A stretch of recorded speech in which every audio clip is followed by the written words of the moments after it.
2026 ခုနှစ်ဖေဖော်ဝါရီလဒုတိယပတ်အတွက်တနင်္ဂနွေသားသမီးများရဲ့တပတ်တာကန်ဆာတာကိုဟောကြားပေးသွားမှာဖြစ်ပါတယ်။အလောက်ကင်ပိုင်းမှာ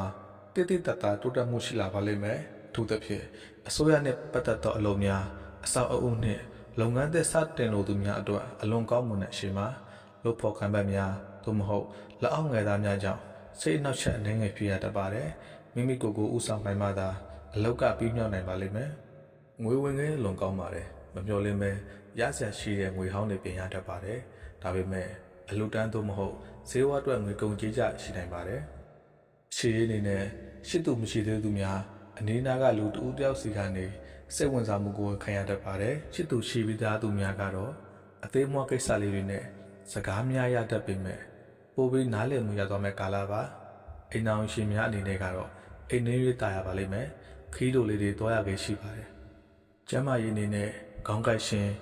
မျက်စိညောင်ခြင်းနဲ့အပူကန်ခြင်းတို့ကိုသတိပြုပါရေများများတောက်ပေးဖို့လိုအပ်ပါလိမ့်မယ်သူသတိထားရမယ့်အချက်ကတော့ဒီတစ်ပတ်မှာစိတ်လိုက်မှန်ပါဆုံးဖြတ်တာမျိုးတွေရှောင်ကျဉ်ပါ